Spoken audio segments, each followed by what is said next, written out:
Good morning, Joe Deary, Powerful Improvements. It is Sunday, and I've had a few guys recently asking me to kind of break down my rig for you a little bit and explain to you what I got going on in here and how my processes are working. So I'm gonna make an attempt at that today. And this is pretty real world, so this thing's not pristine, nothing's perfect in here. It's a work in progress. You guys that are following me know that we're constantly evolving, so things are changing all the time. So again, nothing's perfect back here, but it's a very efficient, very effective setup that I've got going right now, and I'd like to share it with some of you guys. Some of you know or do not know that I started last year. This setup's less than a year old. I've been in the business for 15 months now. My business last year was done with a minivan and a small landscaping trailer. And I was running the 2.5 gallon per minute machines from Lowe's. I used the Simpson machines. They cost $300. And my business model was that anything that broke along the way, I could just stop at a Lowe's or a Home Depot or whatever and buy a new one and get on to the next job. And I did do that a few times. I want to burn through 3 of those machines. Well, I learned quite a few things about how to work and how not to work and what I wanted to, add to my business for the future. So a couple of the most important things, game changers for me this year, have been hose reels. I highly recommend, even if you're using a small machine, a 2.5 gallon minute machine, one of the first things you want to do is get yourself some hose reels. It really makes you look more professional on the job and is a big game changer where you're not unrolling hose and unsnarling hose on the job site. So if you don't have already, I'd recommend you get into the hose reel right away. The biggest thing that launched my business last year was discovering the X-Jet. If you don't have an X-Jet and you're just getting started out, that's probably the first thing you should buy. You can do all sorts of chemical application with the X-Jet. It allows you to get soap up on a house at about 30 feet. You can, control your ratio. You can put hot sauce down, weak sauce down. It's definitely a very, very versatile tool, and I built my business on the X-Jet last year.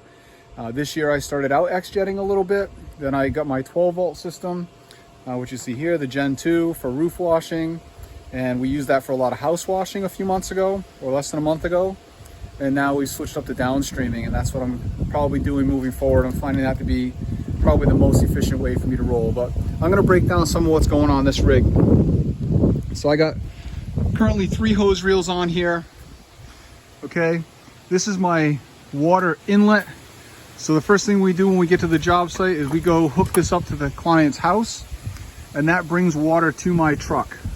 That's filling my buffer tank, and it's also running my my outlet over here, which I'll show you guys, some of where the water goes there. Then I've got 200 feet of high pressure line set up here, and that runs my 4,000 PSI machine, my 4 gallon per minute machine. These are the general pump hose reels, 12-inch reels, okay, not the 18s.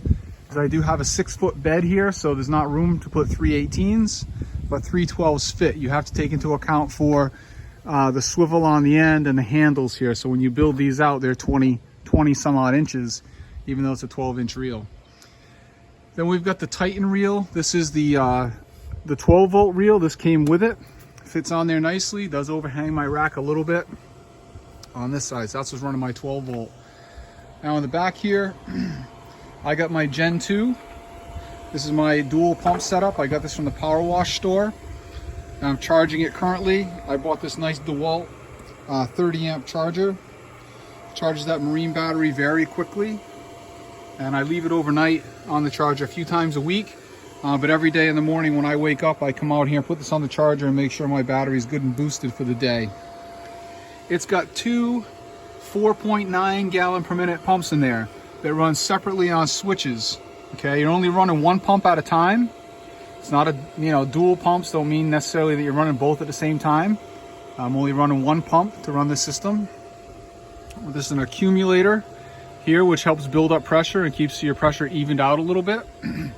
And that's all plumbed up in the back there with banjo fittings over to my hose reel. So I can easily swap out of those If one pump goes bad, these cam locks just come undone, and you can put it on the other set of pump over here, okay? Now I come off my accumulator right here, and I come into this valve. What this one does is allow me to either run pump to the red hose, which would take me up to the house or the roof or whatever, or if I switch this valve over this way, it runs into this clear hose. And this is how I'm transferring chemical up in the back of the truck. So this red hose here goes to the drop stick in the tank in the back, which is currently in my roof wash tank. Wherever I put that drop stick is what I'm drawing out of the system. So if I want to transfer straight SH into my roof batch tank, I'll put the drop stick over here, and then I have this clear hose, which I'll show you in the back. Comes out and it's got a ball valve on it. All right, so if I turn this valve, whatever I'm pulling from comes out. So I use that to add SH to my downstreaming tank, or add SH to my other roof batch tank or house batch tank. You know, I use this big tank for several different things. If I'm 12 volting a house wash, I can make my ratio in here however I want. If I'm using this for a roof, I can make it however I want. So I'm drawing chemical directly from the SH tank, making my batch. So that's how that works.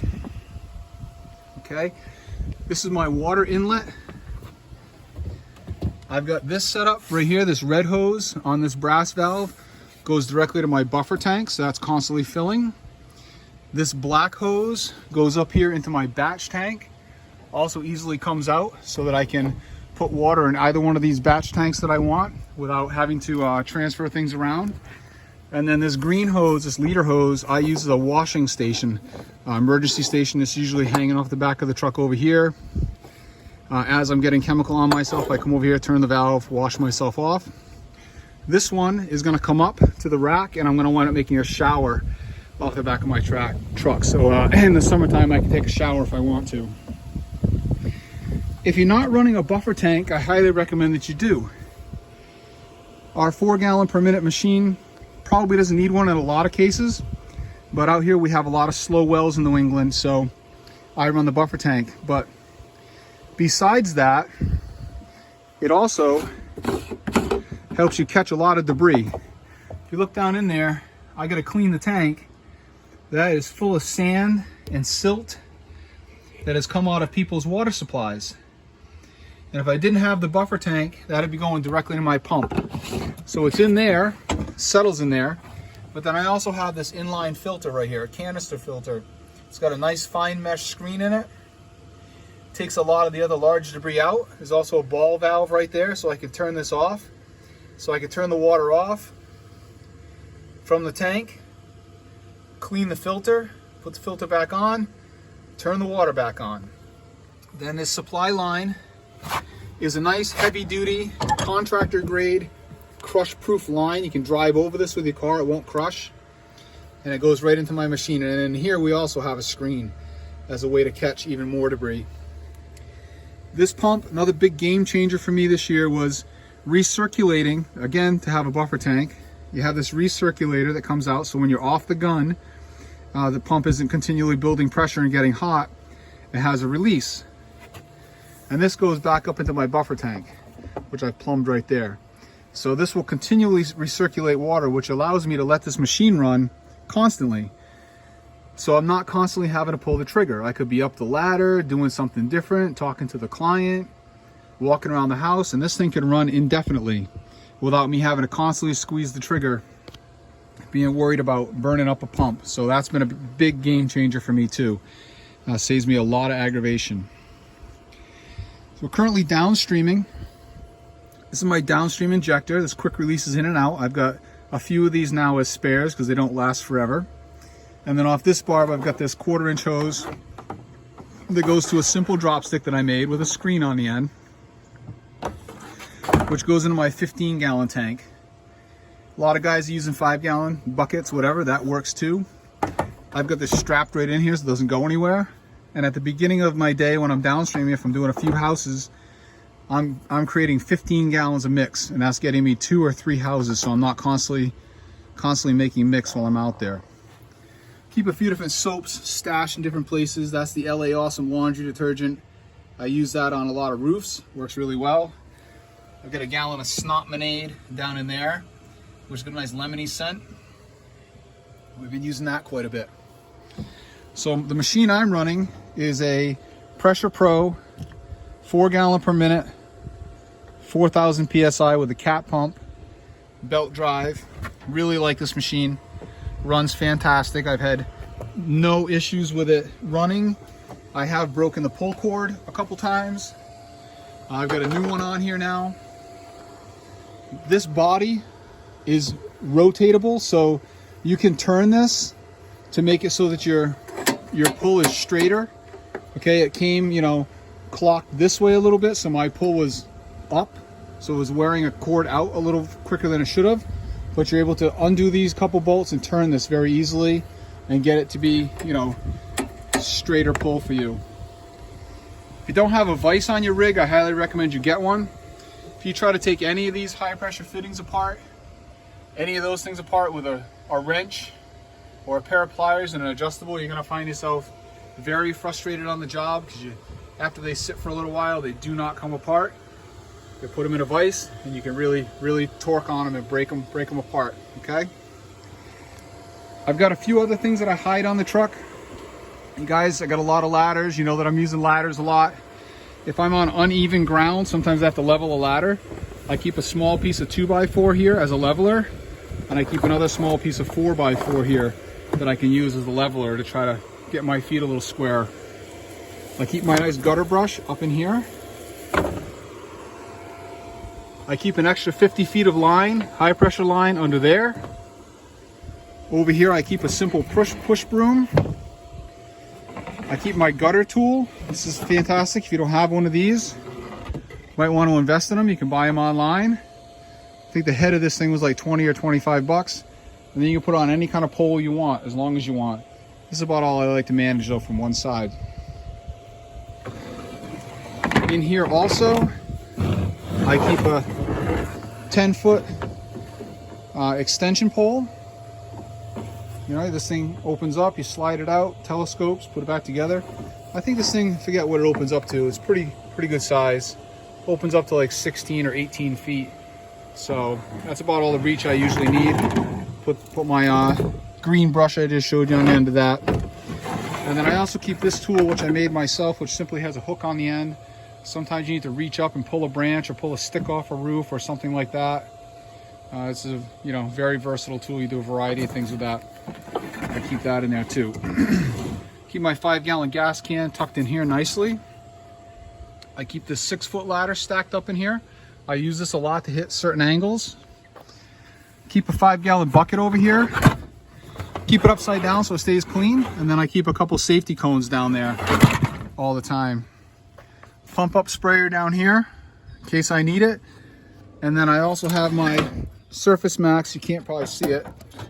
My Surface Max surface cleaner is tucked away in there too. We don't use that a lot, but it is on the truck. And then I keep a small gas can. Let's see, right there. And that keeps my 2-stroke fuel, which I use for my leaf blower. And then I also do some cutting, so my chainsaws go with me a lot of times on the truck. If there's somebody's had a tree branch fall down or something like that, you can make a little extra money cutting things.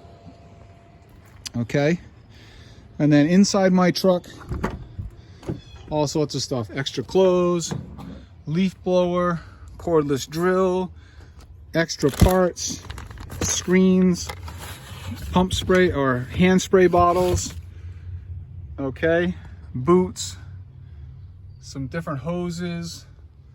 This is my measuring wheel. I keep my hard hat in case I'm cutting. Fire extinguisher, very important.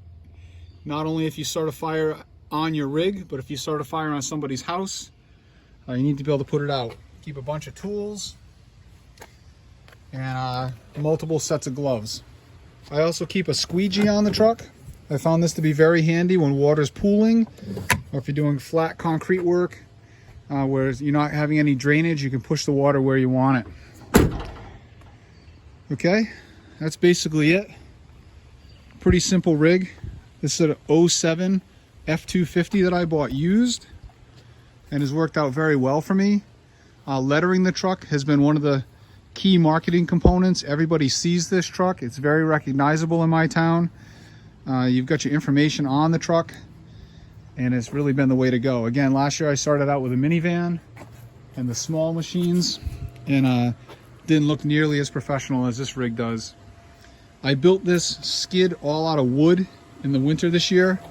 This is just a sheet of 3/4 inch pressure treated plywood sitting on 2x4s, so I can have these slots to stash stuff. I keep saying at some point I'm probably going to make panel drawers that pull in and out, but this is, you know, prototype for me this year, and it's allowed me to move things around and drill new holes and, you know, keep it evolving. I built this shelf. It sits on the rail. These are 2x4s, and again 3/4 inch plywood. You can see up under here, just kind of boxed out, and I made these legs that connect, you know, to the base of the pallet. They come down and they're lagged in. You kind of see what's happening over here. You gotta have a little bit of carpentry skill, nothing crazy. I'm certainly not a highly skilled carpenter, just screwing things together with deck screws. You know, just get yourself something going and develop it. You let it evolve as you go along. All of these reels are just in here with regular lag screws. Nothing, again, nothing fancy, just lag them in there and it works fine. Okay, and that's basically it. So there it is. If you guys have any questions about the rig or what we're doing, I'd be glad to entertain those and answer them as best I can. Otherwise, enjoy the rest of your weekend and have a great day.